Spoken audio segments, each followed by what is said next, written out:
Morning, everybody. Thank you very much for joining us today on our conference regarding our GBV bill submission. I would just like the panel to please just switch on their cameras.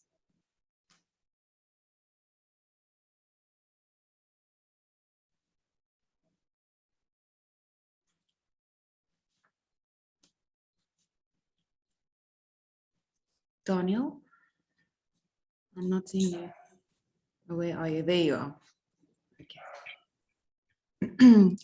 Okay. Okay, so let's start. Thank you very much for joining us, all our friends and friends of the media, taking the time to listen to this important matter that we need to discuss today. I'd just like to introduce you to our panel. We've got Dr. Renee Pretorius, representing Action Society. She's the spokesperson for Action Society. Then we've got Daniel Elof, who's the director of Hurterspies Attorneys. And then Rob Hutchinson, who's the director of Dear South Africa. Thanks for taking the time to join us today. So just a little bit of background before we start on the GBV bills. Hardly a day passes without an incident of gender-based violence in South Africa, and it's being called a second pandemic. And it's alarming and a bad reflection that after 25 years into our constitutional democracy, that's underpinned by a Bill of Rights, which places a premium on the right of equality and the right to human dignity, that we're still grappling with what is a scourge in our nation. So we're here to discuss the proposed amendments to the so-called GBV bills, gender-based violence bills. These bills in particular are the Criminal and Related Matters Amendment Bill, the Domestic Violence Amendment Bill, and the Criminal Law Sexual Offences and Related Matters Amendment Bill. The GBV bills were introduced into Parliament in November 2018 at the Presidential Summit Against GBV and Femicide. On this summit, it was resolved that all laws and bills relating to GBV, gender-based violence, and femicide must be fast-tracked. So Daniel, on that point, I'd like to just direct a question to you firstly. We see that these bills were introduced in November 2018 already, and it's still not finalized. It's at a last stage of finalization only now, 2.5 years later. Is this considered a fast-track process, and how long does it usually take to get amendment bills approved in Parliament? So it typically does take quite a while, and the Parliamentary Monitoring Group, which is a great organization to follow if you want to get a good oversight of what's happening in Parliament, has wonderful stats where they talk about the process of legislating. And on the PMG, they say that it takes roughly about 2.5 years for a piece of legislation from where it's introduced for adoption to where it then finally is enacted and commenced. So roughly 2.5 years is what we're looking at. But obviously this only entails the formal part in Parliament. So in other words, where the bill is formally tabled in Parliament and to where it's eventually adopted. And we know that during the legislative process that a lot of work goes into the sort of pre-Parliament phase, where the bills are written, they're already given opportunity for public comment. So it's not necessarily fast-tracked, but it doesn't deviate too far from what we usually see in Parliament, unfortunately. Okay, what are some of the issues that can influence the approval of laws or amendment bills in Parliament? So there are a couple of things. So obviously the public participation process plays quite a considerable role, and we see with these three bills that civil society and individuals were quite involved in providing comment and trying to guide and assist the legislator in formulating the new legislation. So that definitely plays a big role, the amount of public participation that's involved. And then secondly, obviously it boils down to politics in some sense, where you have this tension between the legislator, the parties within the legislator, and the departments that often propose these type of bills. So politics is involved, public participation is involved. And then just the scope of the amendments usually play a massive role, because the larger the scope is, the more there'll be comments on it, the more there's to consider, and the longer it might eventually take. Okay, great. So in your opinion, you've done a study of, of the amendment bills, and can you talk us through the most significant amendments to each bill? In your opinion, what would be the most significant amendments to each of these bills? Sure. So if we can perhaps start off with the Criminal and Related Matters Amendment Bill. And this bill, basically, the gist of it are three different components that, in our view, is wonderful, and is definitely some progress being made. The first is that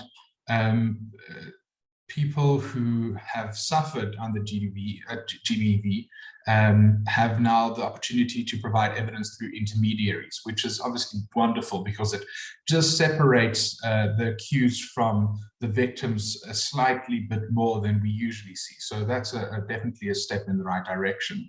The other tightening that the amendment brings is it allows, or actually it enforces that accused or / perpetrators can't be released before their first appearance. They have to formally appear before a court for the first time before they're actually allowed to be released, if they are released in any event. And then the third thing of the Criminal and Related Matters Amendment Bill is that it expands the minimum sentence that we see for various crimes. This includes murder of a person under the age of 18, the death of a victim which resulted from physical or sexual abuse.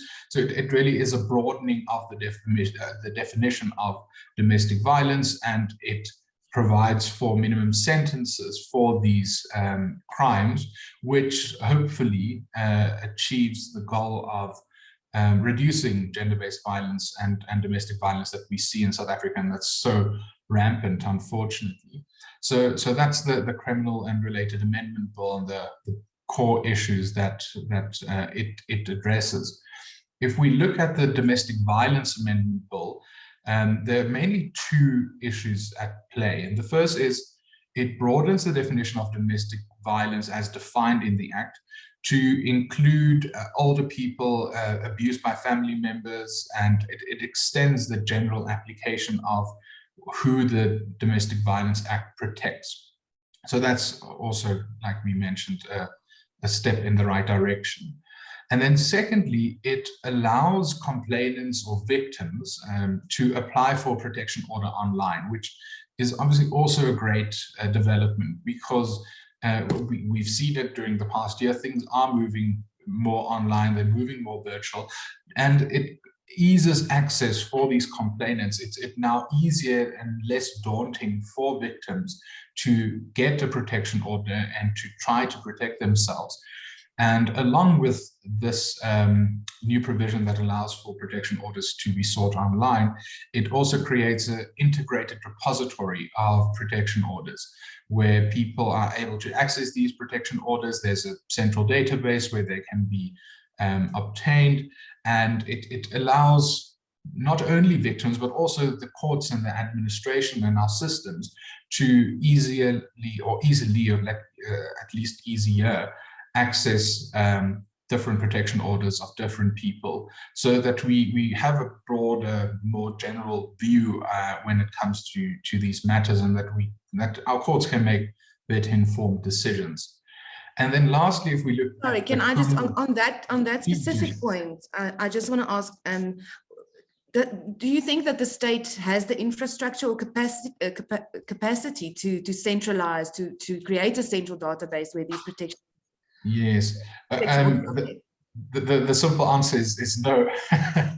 Unfortunately, I mean, I wish I could have said that, yes, this is wonderful. But again, I always tell clients and people, there is a bit of a disconnect between what we try to achieve on paper and what's actually practically possible. And unfortunately, that's a reality of South Africa. But nonetheless, I don't believe it's a sound argument to be made to say, well, because we can't practically enforce it, it shouldn't be in place in the first place.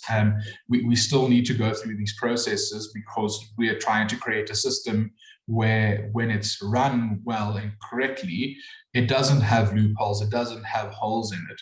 And that's why it's so important.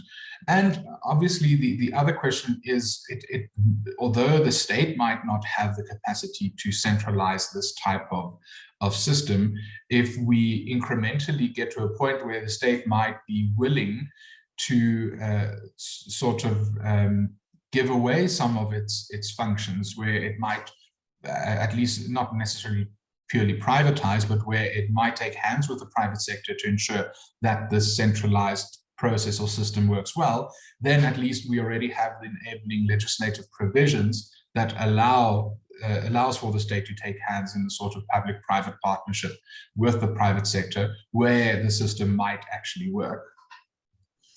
Okay, thanks. Yes, that's a very valid point. Thank you very much. You can carry on. I think we still need to cover the criminal law, sexual and offences related. Sure. Yeah, we're more than happy to also jump back should we need to. If we chat then about the third bill that we talking about today, namely the criminal law and then the sexual offences and related matters amendment bill. The two questions, or at least two topics at hand here, are firstly that the amendment extends the ambit of the offences of incest, and secondly it introduces a new offence of sexual intimidation, which is obviously quite important. If we have a very narrow scope of what sexual violence means, we sort of, I don't want to call it miss out, but there's a lot of conduct that it's just below what we would refer to as sexual violence, and introducing the new offense of sexual intimidation sort of cuts short the process. It cuts short sexual violence, because it's sort of a step before we get there, and that might, if that's successfully prosecuted and enforced, it might curb sexual violence in South Africa. And so that's, I believe, a really great amendment to the new bill. And then secondly, it also, and this is quite crucial for us as well, is it regulates and changes the National Registry of Sex Offenders to include the particulars of more people, and it also changes the access that the public has to the NRSO. So specifically on the point of public access to the NRSO, it's been a very contentious issue. So with this amendment bill, how is that public access described, or what would that entail?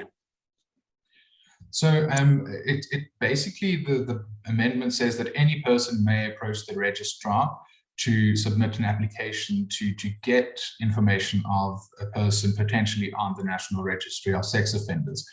And it's subject to three caveats or three conditions. It's firstly that the request for this public access is not frivolous or vexatious, that the party or the person has an interest in the disclosure, and then thirdly, that the person is an identifiable, vulnerable person.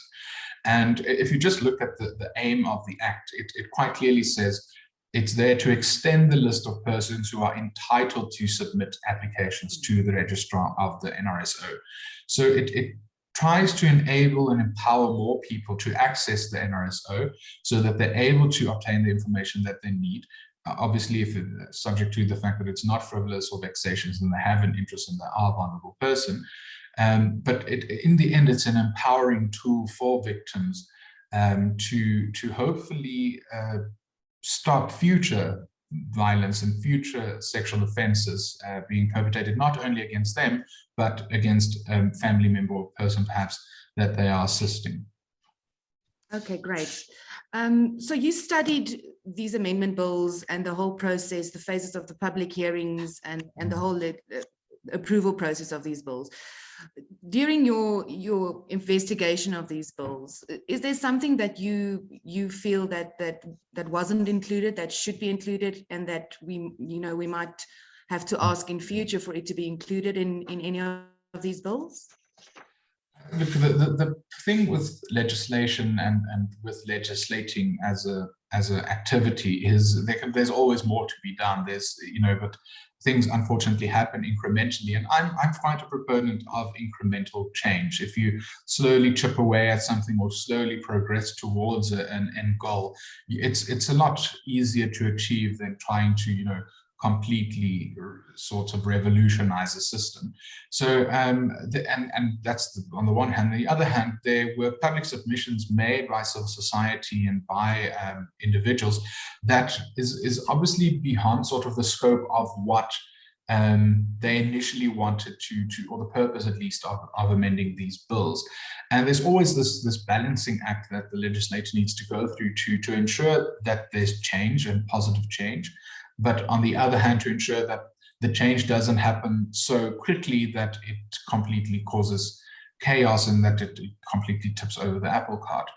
And the other thing that the legislator obviously also has to do is it tries to balance the competing rights, the rights of victims versus the rights of accused, which it's a very difficult balancing act if we are completely honest. And I think it's even more difficult given the South African context where gender-based violence, sexual violence, domestic violence is so prevalent. It really is a major societal issue. So perhaps to just get back to the initial question of whether or not there were amendments and proposals by civil society that have not been included. Yes, there were.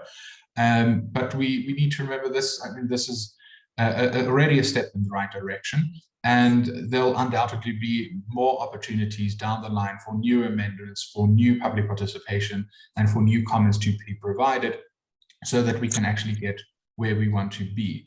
And then perhaps just to emphasize my point regarding incremental change is we need to keep in mind, and this sort of ties back to my earlier point, that what we have in theory needs to be put into practice. It needs to be enforced. And incremental change is easier to enforce than a completely revolutionized system. And hopefully these incremental changes we see in these three amendment bills will be enforced and will be consistently applied so that we do actually see change, because otherwise this just remains, a bunch of words on pieces of paper that don't really protect vulnerable South Africans. Absolutely, I agree. Thank you very much, Daniel. Renee, I'm going to switch over to you. Action Society, which of the amendment bills that Daniel just summarized for us, which is the most important one, or which change do you welcome the most out of these changes that have been made on the various amendment bills? Thank you, Ilani.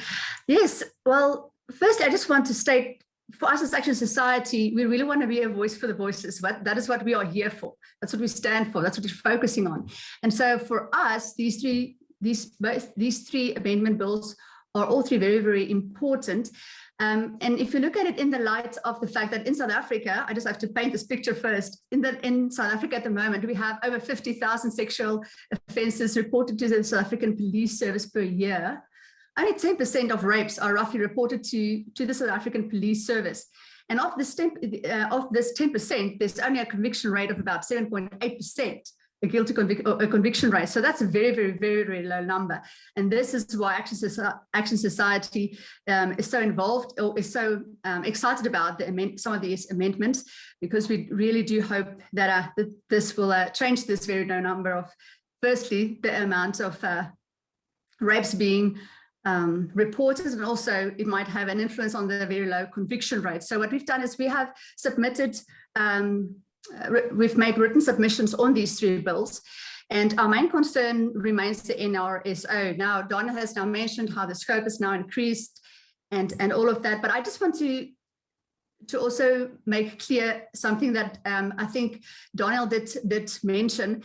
And that is that when we look at something like a register, a national register for sex offenders, some people might view this as being a punishment for the perpetrator. And it's very important to remember that the focus is on prevention. The focus is on protecting the public. And if you look at the National Register for Sex Offenders in that light, then it becomes clear why it is so important that it must be functional and that it must be accessible. So we feel that the National Register for Sex Offenders really has huge potential to become an effective and a reliable tool in protecting the most vulnerable in our society. And so therefore, we welcome, as Daniel has mentioned, the expansion of the National Register of Sex Offenders to include all sex offenders. Also, the two things, the addition of the sexual intimidation and the broader scope of the incest as a violation. And but we are still not satisfied with the functionality. Now, the accessibility might now be that we were so concerned about earlier. The accessibility might now be addressed, but the functionality is still something that we're very, very worried about, because, you know, unfortunately, we live in such a dangerous society, and 75% of sexual crimes are committed by people that are known to the victims. So it might be the neighbor, it might be a friend, a stepfather, somebody in the family. And therefore, it's very important that we have to be in a position to protect our children, to protect people that we care for. That's why the accessibility was such a huge, such a crucial element, and so we're glad that scope is now broadened. If you're saying you're concerned about the functionality of yes. the register, why are you concerned about the functionality? What is not functioning? Why is it? To give you an example, just last year in August, the registrar of the NRSO provided Action Society with feedback that really comes down to the fact that although development and the update of the NRSO database started in 2009 already, it was only finalized in 2019. So that's 10 years. And therefore, the NRSO was not used for vetting before 2019. And so numerous requests for NRSO clearance certificates have been logged, but during this time, the NRSO was unable to aid employers with accurate information. This is very, very alarming. And so, as was mentioned before as well, the weakness comes sometimes with the implementation of legislation, not the legislation itself. So the implementation and the functionality is a concern here. Also, if you think about the fact that in light of the Amendment Act, the registrar will now have to be, the registrar is required to now update the NRSO with details of all perpetrators who have been convicted of sexual offences 5 years prior to 2007. So that's from 2002, including this new scope of victims referred to as vulnerable persons, and also the broader scope of incest and sexual intimidation. That's going to be an enormous process, and it's going to take a very, very, very long time. So delayed justice is not justice, as you know, and it's going to take so long. So again, legislation is great, but the implementation is going to take so long. And that's very, very worrying, because in the meanwhile, proper vetting can't be done of teachers, of people who want to adopt children, of people who are foster parents, the people who look after our children, who are in our children's environment, you know, on a day-to-day basis. So what would be a solution, in your opinion? We also spoke earlier with Daniel about the protection orders being on a central database, and the same issue, the same concern was raised. So what would be a solution to get the NRSO more functional? Well, there are a variety of things, but I think for Action Society, two things are important. Firstly, the South African Police Service's criminal record system ought to be linked to the NRSO in order for automated updates that will provide a comprehensive picture of the individual's full criminal record. And obviously, as was mentioned before, and as Action Society has said many times in the past, so many of these problems with systems that aren't working, capacity problems that the state is facing, we really are proposing public-private partnerships for the management of the NRSO as well, for instance. There are numerous South African companies who employ highly skilled individuals whose core competency entails database management. And so we really believe that these bills can be supported and implemented better if we have public-private partnerships. That the government they don't have to reinvent the wheel. They can just tap into resources that are already there. There are resources available. There are people who have the companies and organizations who have the capacity to take hands with government to really lighten the burden and to really get the wheels of justice turning. Great, thanks. So Renee, what further changes would Action Society like to see in the South African justice system with regards to GBV and sexual exploitation for children and some of the other causes that you stand for? Well, as I've said, NRSO accessibility and functionality, that is the most important thing for us. Apart from that, we also, part of our hashtag Unmask the Monsters campaign is also that we're really questioning the whether or not sentences for child pornography, for instance, is strict enough. We feel that that's something that needs attention, because child pornography is an enormous problem in South Africa. It's actually getting worse across the world. It's gotten worse in the last year. So that's another thing that we feel is important and that needs to be addressed urgently. We for instance feel like that if found guilty of the possession or production of child pornography, people who are found guilty should serve double life sentences. So yeah, that's something additional that we're involved with and that we feel strongly about. So what can regular people, what can the public do to support an organization like yourselves, like Action Society, in your fight against injustice?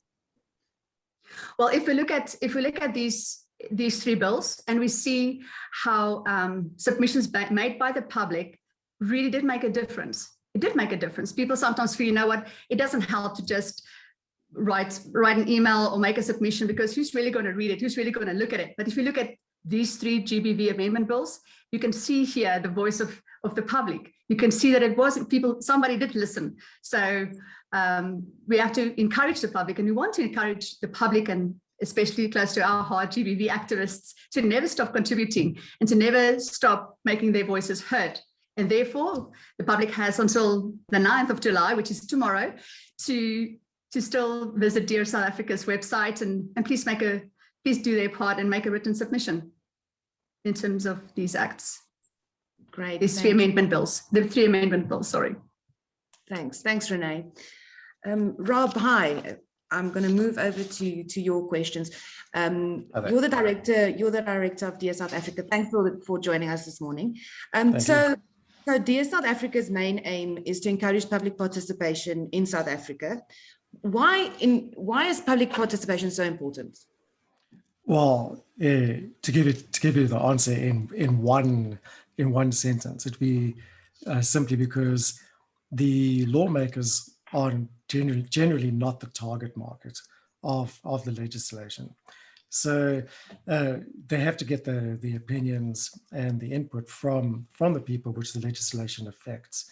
And in this case, it would be the victims of GBV or families of the victims as such. You know, you can have a politician or a lawmaker sitting in Parliament making laws that are totally irrelevant to his situation or her situation, and that doesn't bode well and doesn't make for great lawmaking as such.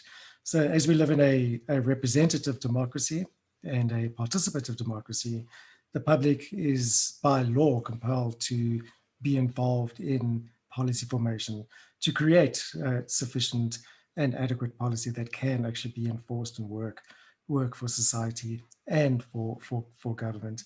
So it's the Constitution states that government must make the public or involve the public in all laws and legislation, and that is why they put these bills out for public comment.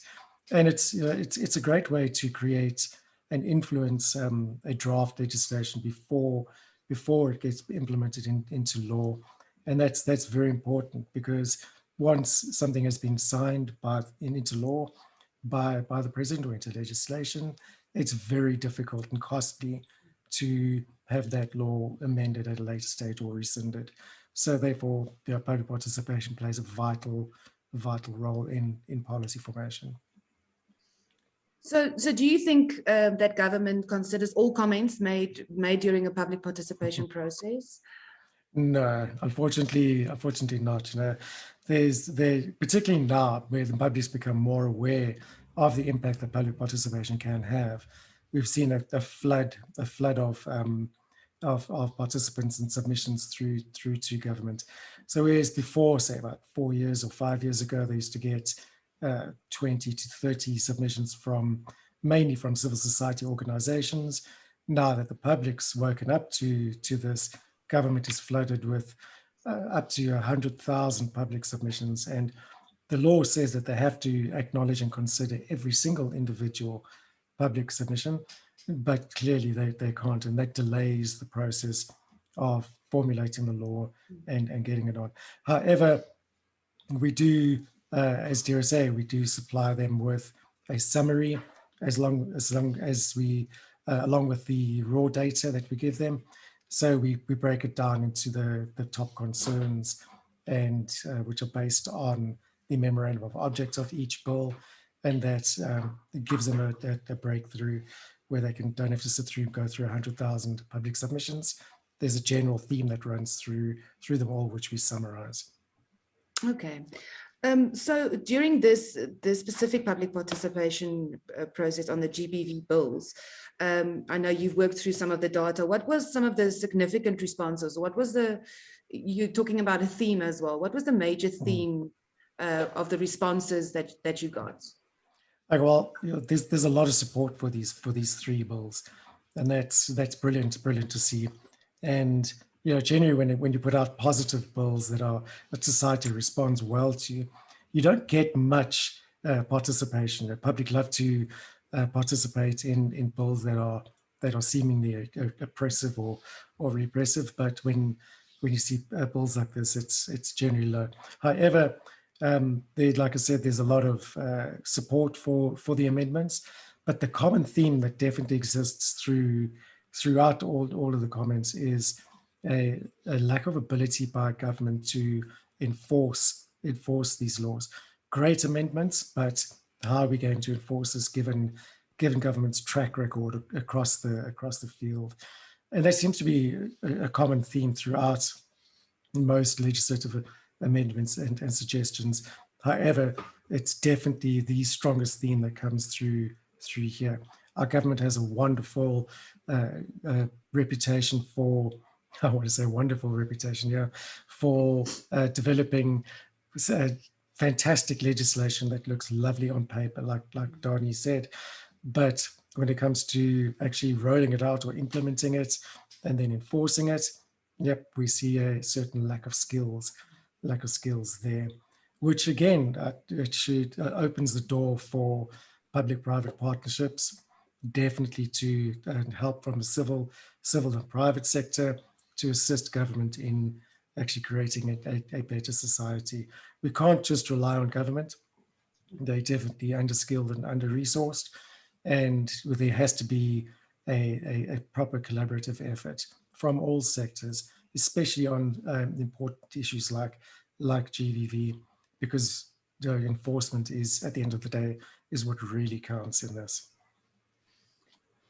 So Rob, just finally, I just want to ask, in your opinion, this specific public participation process with regards to the GBV bills, was it successful? Do you think it was done as good as it could have been done? Not at all. Not at all.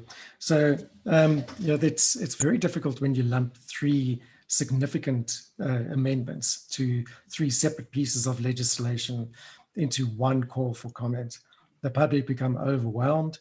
There's just too much information to absorb, too much information to process, and therefore the public just generally doesn't get involved at all.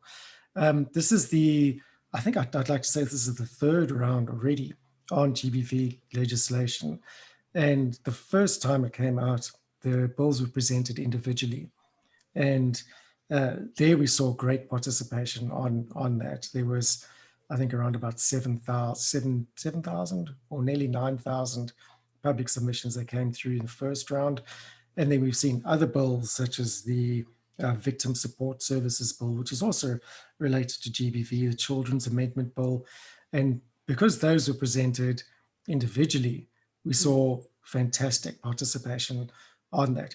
But this time around, where they made more amendments and presented all three at the same time, it's just created confusion. If I had a suggestion, I'd say government should relook at this. These are extremely important pieces of legislation and amendments. They should look at that, publishing them individually rather than lumping it all together.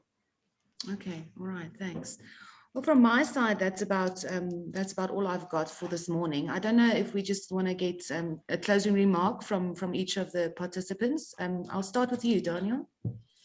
Sure, Ilani, perhaps if I could just latch on to what Rob just said regarding separating these three bills. I mean, to be honest, if it takes our firm, we do quite a lot of these type of parliamentary submissions.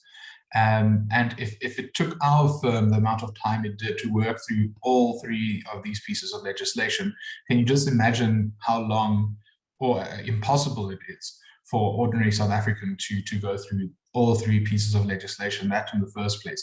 And the second place is the moment you tie these three pieces of legislation together, any hiccup in any one of the three delays all of them because you're sort of tying them together for convenience sake.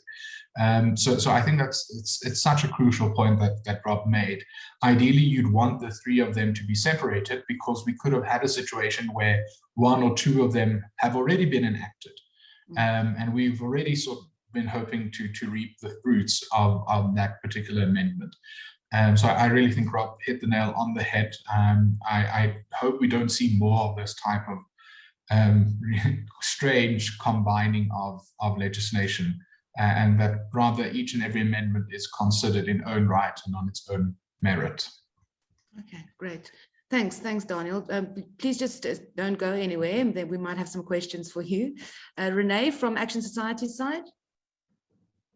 Yeah, I think from our side, I think we just want to reiterate the importance of public participation. It's very important for the public to make their voices heard, and it's great that it's increased in recent years, as Rob has mentioned. It's really great, and in this way we will make a difference. We have to stay positive, and we have to believe that enough voices who continue to speak up for long enough, they do make a difference. And we've seen that in the fact that these bills, these amendment bills, have included some of the people's suggestions and ideas and thoughts. So yeah, I just want to encourage the public to please participate in this last day that's left. Great, thank you. Thanks, Renee. Rob, from your side? Yeah, well, there seems to be a definite theme here driving public participation, and I couldn't agree more. It's vitally important, and honestly, I'm a bit disappointed in the amount of public participation or amount of people that actually made comment on this latest round. When you look at other bills that are going around, land expropriation attracted over 700,000 comments in the first round, submissions from the public. Firearms Amendment Act, over 130,000 so far. And, smaller issues, well, some might see them as smaller, say amendments to bylaws regarding the keeping of pets and so on, also attracts at around 30,000. Yet we see such a low participation on these bills is rather concerning, because public participation really does make a difference, especially beforehand, and that leads to better ability to enforce laws that are actually relevant to society. So a low public participation will produce bills that or it'll actually be a reflection to government that maybe this isn't such an issue. Maybe only 100 people had their say. It's not a priority. Yet government has called it the second pandemic and has allocated a significant budget to solving this issue. Why haven't we seen more promotion from government on this bill, and more encouragement and more public workshops and so on from Parliament on these bills? There's a budget for it. Let's get it in the face of the public. It's a serious issue we have in South Africa, yet the public participation seems to show the opposite. Okay, great. Thank you so much, Rob. Right, I don't know if there are any questions from any of the participants. If there are, I think if you can just send a message on the chat function, and then we can have some questions.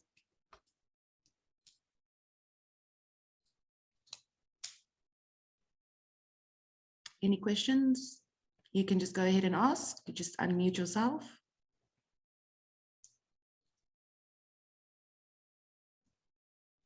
Right. So if nobody wants to say something, then I'm going to ask something, Rob.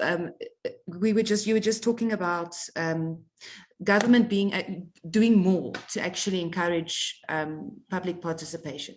That was actually a question that I had listed, is how do the public know to participate in a public participation process? Because in my opinion, if it's not from the media side or civil society, the regular Joe on the street wouldn't even know where to go or what to participate in. As you said, obviously, bills like the Firearm Control Amendment Bill, which had a lot of organizations supporting it because of it, gun ownership and all of that. But specifically talking about the GBV bills, why? How would a person know to participate? Well, there's the first route is that government has to publish it in the National Gazette if it's a national issue such as this. But there are very few people who actually read the Exactly. National Gazette that's published every Friday. So it is up to civil society to make these issues known through different initiatives that they take on. However, government does, especially at a national level or National Assembly level, there is a public education office which promotes and pushes these bills, informs the public, and through media releases and so on. But they are also extremely under-resourced, and they are actually forming partnerships with civil society organizations to increase public participation. Public participation is actually a mandate. It's a mandate that's been handed down from National Assembly now to provinces and to municipalities across all three spheres of government now. There's a huge drive to bring public participation on amendments and in general into the public face, and all departments have to promote it now, and there might even be a separate budget going forward. But yeah, as it stands now, it's purely up to civil society organizations to investigate this, continue portfolio meetings and see what gets published or what is about to come out, and then inform their supporters, their followers, and the media in general. There's a huge reliance on civil society organizations to inform people. Okay, great. I see we've got a question there from Dalian. Did you see that, Rob? Just repeat that question. Have you got it then? It's disappeared. In your opinion, what would you that's suggest? Yeah, what would you suggest government do more to get the public involved in shaping legislation? Definitely run education programs. The first step is to inform the public of the difference between actual public participation and a petition. There's a lot of petitions that get surfaced on various platforms. However, they don't carry much weight, if any weight at all, in shaping policy amendments or draft bills. So the first step there is Parliament should run out an education program informing the public of the value of public participation, what it is, and then highlight through the different committees, give them a budget, give them a marketing opportunity, teach them how to do it. First of all, publishing it in the Gazette is definitely not good enough. It needs to be a much wider circle. There needs to be more focus on communication from Parliament and from the different provincial legislatures, which we're definitely not seeing right now. However, if they do that or form partnerships with organizations, then it's an easy road forward. Great. Okay. Renee, I see there was a question for you as well. Will you just read out the question and then just give us your response? You're muted.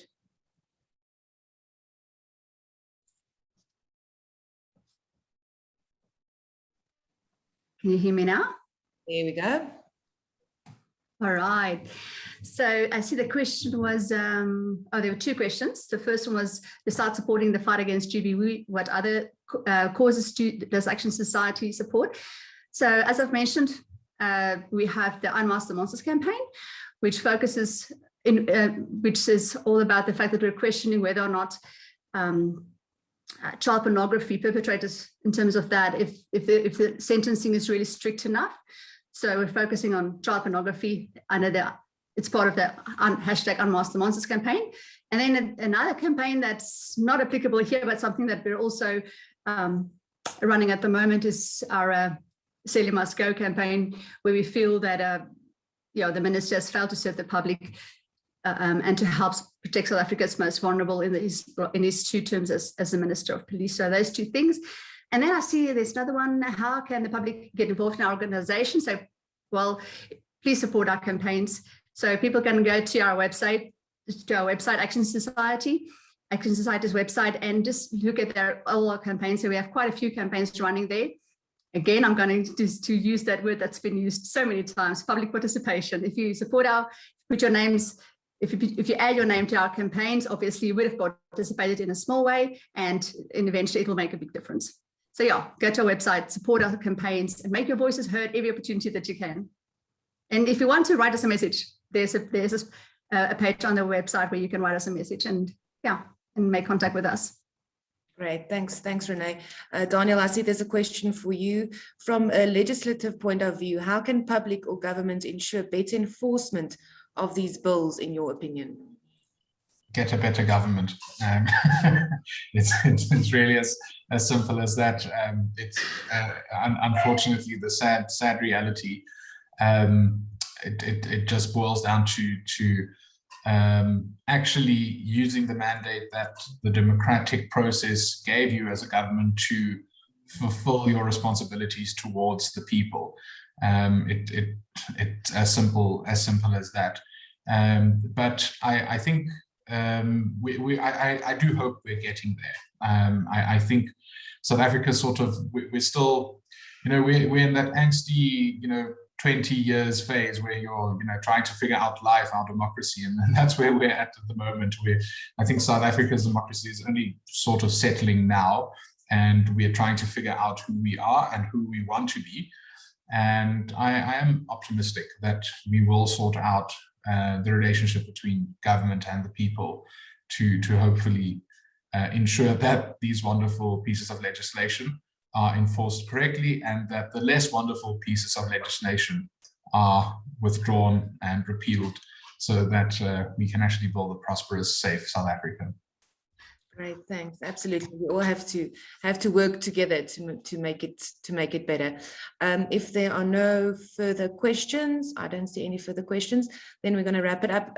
Renee, thank you for Action Society for joining us. Daniel from your side, Hirtish Spies, Rob from Dear South Africa, thank you so much for your time and for your assistance. And Action Society will be submitting our comments through the public participation process. The public has until the 9th of July to actually comment on the GBV bills. They can do it on Dear South Africa's platform, and there's also a link on Action Society's webpage. So we really hope that the public will do their part and participate in the little time that we've got left. Thanks for your time. Thank you.